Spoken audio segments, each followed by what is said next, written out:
Okay, so today we are reviewing Ethics for Behavior Analysts by John Bailey and Mary Burch, the fourth edition. And we will review a few cases, starting with case 1.10 covers awareness of personal biases and challenges.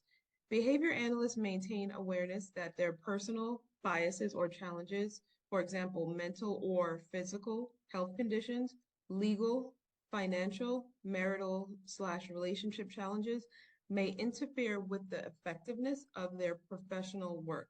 Behavior analysts take appropriate steps to resolve interference, ensure that their professional work is not compromised, and document all actions taken in this circumstance and the eventual outcomes. So case 1.10a, is it a bias? Says that I am a BCBA overseeing a supervisee who is working on her BCBA hours. Recently, she has asked to be removed from a specific case because it reminds her too much of her own personal family history of trauma. She has stated that she feels it is getting too difficult to remain unbiased towards the family given her own personal history. I have also noticed in recent conversations with her regarding the family, some of this bias coming up in a negative way towards the client's parent, which is a concern to me. It sounds like a legitimate reason to be removed from the case to me, but my boss wanted me to reach out to the ethics hotline to make sure we shouldn't try to help her work through her personal bias before removing her from this case. Some childhood trauma stuff that's right. being triggered by the family she's working. Mm-hmm. I mean, she needs therapy. That she doesn't need to be removed from the case. She needs her own therapy. I mean, it's important that anyone that provides any kind of behavioral services, whether it be behavioral, mental health, psychology, whatever, it's important that we have our own therapy. You know, we get our own therapy because, again, a lot of times, you know, things come up in what we do. I mean, we see other people's lives a lot of times at, you know, at their worst, you know, in shambles. And so it's important that we manage our own stuff before we get into anybody else. Right. Yeah, we need to take care of our own mental health. I actually really used to love, and I still do. I turn off my own stuff when I'm with the client. For me, it's kind of an escape. You know, I don't have to think about whatever is going wrong in my life. You know, like my marriage sucks. You know, and I'm walking into this beautiful house with all these beautiful decorations, and I'm looking at the giant diamond on her finger, and I'm just like, oh, isn't this wonderful? Because again, I just stepped out of my life. You know, I'm in there. So for me, it's the opposite of what's happening with her. Like that's these things are triggering her emotions, but for you, it's like I'm enjoying this. This is beautiful. Like exactly, I turn off my life when I enter this. Okay, so then this is also 1.10, but we're moving on to 1.10b, which is quite a challenge. So if someone is using language, this is someone wrote into the hotline or called it. If someone is using language that indicates that they are having thoughts of harming themselves, what kind of documentation should or could be requested to indicate or demonstrate they are in the right state of mind to return to work? Do you request ongoing documentation or updates to indicate that they are attending or regularly accessing services to keep them safe after they have shared that they are having these thoughts? Ooh, what do we think about 1.10b? Quite a challenge. See, that's a tough one for me to answer because I don't know how to answer it as just a behavior analyst. Like I say, I'm a mandated reporter, right? You know, and so again, I mean, I personally would have to do a suicide risk assessment.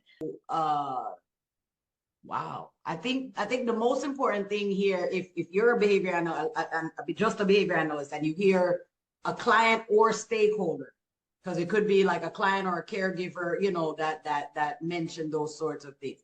The first thing you want to do is to contact 911. Right. As a behavior analyst, you want to contact 911. 911 has what they call Baker Act receiving people, folks that will answer. Mhm. And call 911, you say, hey, I'm a behavior analyst. I'm here with a client or with a caregiver that's expressing suicidal ideation or suicidal plan. I'm not sure exactly how to go. They will then walk you through a suicide risk assessment.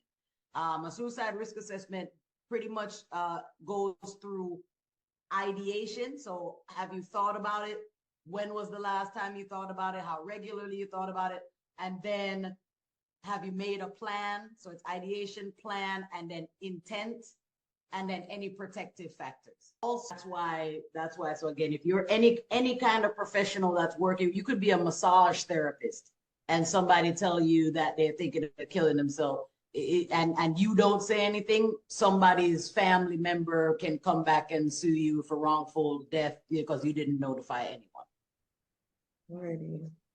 Okay, let's move on to 1.11. Because multiple relationships may result in a conflict of interest that might harm one or more parties, behavior analysts avoid entering into or creating multiple relationships, including professional, personal, and familial relationships with clients and colleagues.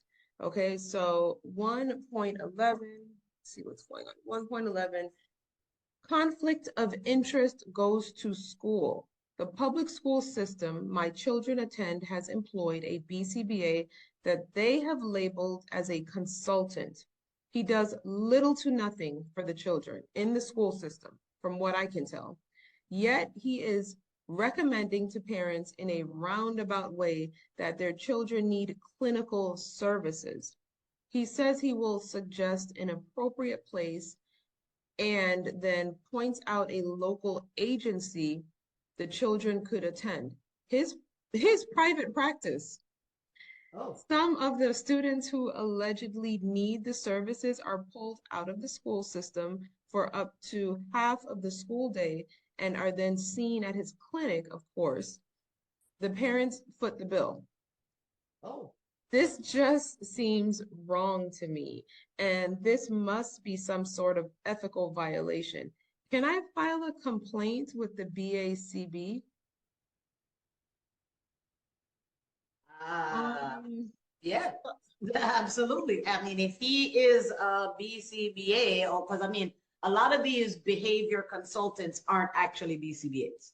So like right, that's the first thing. So if he is actually a BCBA, because again, he could even own an agency and not be a BCBA. right, right. So if he actually is, then yes, you definitely can report him. This is I mean, it's not necessarily a conflict, but it definitely, it definitely poses, there's a benefit to him to suggesting services, you know what I'm saying? And again, if there's no real analysis, conducted by him to determine who is in need of services, then it's very arbitrary. It could be the ones that look like they can pay. It could be all kinds of different factors that Mhm. that go into it. And so the reason I say it isn't necessarily a conflict is because this could also occur if you're in a rural area or in a place where there are very few ABA agencies.